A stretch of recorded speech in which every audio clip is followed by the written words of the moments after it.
Chairperson of the African Union, Excellency Lula da Silva, President of Brazil, Excellency Moussa Faki Mohammed, Chairperson of the African Union Commission, Excellencies, Heads of State and Government, distinguished ministers, ambassadors, invited guests, ladies and gentlemen. Welcome to Ethiopia. It is an honor to be with you today. Since we last met, the world has witnessed profound transformations shaped by geopolitical competition, economic challenge, climate change, and technological advancements. While we celebrate the African Union permanent membership in the G20 and the opportunity it gives the continent to be heard on global issues, there are still important questions we need to address. What role do we, Africans, want to play in this evolving global power structure? And how do we become key players in the distribution of economic power? In an attempt to answer these questions, allow me to take a step back in history. Africa is where modern humans arose. Our ancient kingdoms and empires were home to many significant inventions and innovations, particularly in agricultural techniques, in the use of medicinal plants, and in the construction of impressive architectural structures, all being a testament to Africa's important contributions to the world civilizations in critical areas such as science, technology, and education.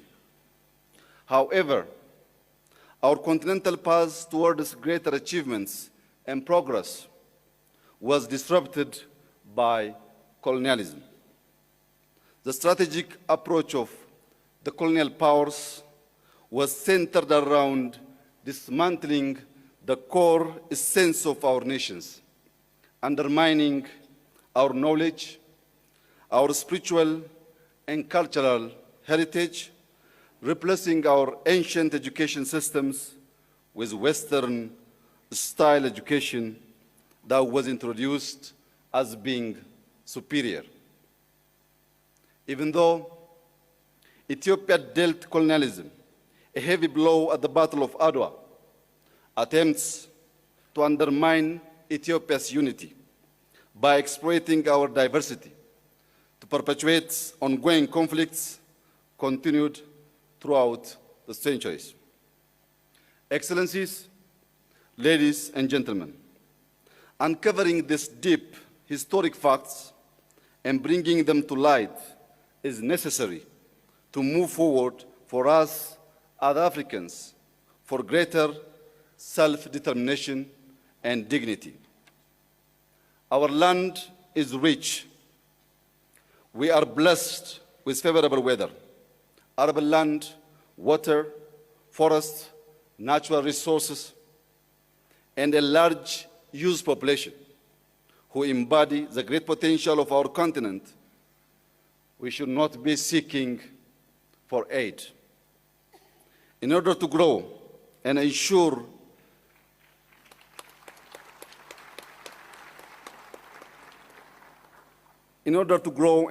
sustainable development, education is key. In the last 5 years, Ethiopia has made significant progress towards universal access to education. We have built over 30,000 kindergartens and primary schools. We are heavily investing in secondary schools and TVETs to ensure quality and skills development as well as meet labor market needs. Today, new technologies and innovative learning models can help our continent leapfrog into the future. Technology has taken learning beyond the classroom. Artificial intelligence is delivering personalized learning tailored to children's needs by breaking down cultural and language barriers. Such advancements will allow our youth to unleash their entrepreneurial spirit, problem-solving skills, and determination to overcome challenges on Africa's development path. But we all know that one of the major factors affecting education systems are investments and financial constraints. Our financing needs are growing due to climate change and the cost of living crisis. Among others, debt is a burden. Inequalities in the international financial architecture makes access to finance inadequate and expensive. The world needs to internalize the fact that the population projection of Africa in 2015 is 2.5 billion people, making us the most populous continent in the world. Africa's rise should be important to the entire world. We need to grow. We need to build infrastructure, assure food security, strengthen our health and education systems, and create jobs. All of this requires long-term financing. While I renew my call to all major financial agencies to consider the realities of today's world, and particularly for middle and low-income countries, allow me to draw your attention on some of the opportunities our continent has for the Africa we all want. First comes Africa's thriving digital economy. Majority on the continent have phones, and mobile data is rapidly growing. We are starting to produce large data sets that the AI system require to allow us to learn, make prediction, inform our policies, and act. Having a robust Pan-African data governance strategy aligned with the principles of Agenda 2063 will boost the continent's competitiveness, ensure productive cross-border data flow, and protect individual rights.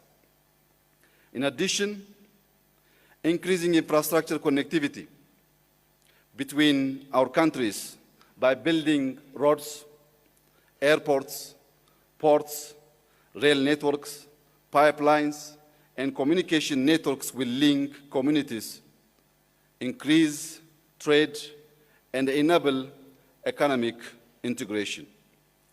Furthermore, I would like to touch upon the need to secure peace and stability, which are, of course, the necessary foundation for economic and social development. Ethiopia firmly believes that regional and continental integration is essential to diversify our economies, ensure peaceful coexistence among us neighbors, and work together for our common growth. Africa needs strong regional and continental platforms where national development challenges from a geographical, logistics, and security perspective are taken into consideration. All of us here gathered today need to embrace the complexity of the world we live in and have critical debates to bring about creative but yet pragmatic solutions that will lead us to the transformation for Africa to prosper. I conclude by thanking our outgoing chairperson, President Azali Assoumani, for his leadership and for representing our organization on the global stage. Allow me to also warmly congratulate our new chairperson, wishing him success, during his tenure. I wish you all a fruitful summit, a fruitful stay in your second home, and God bless Ethiopia, God bless Africa. I thank you.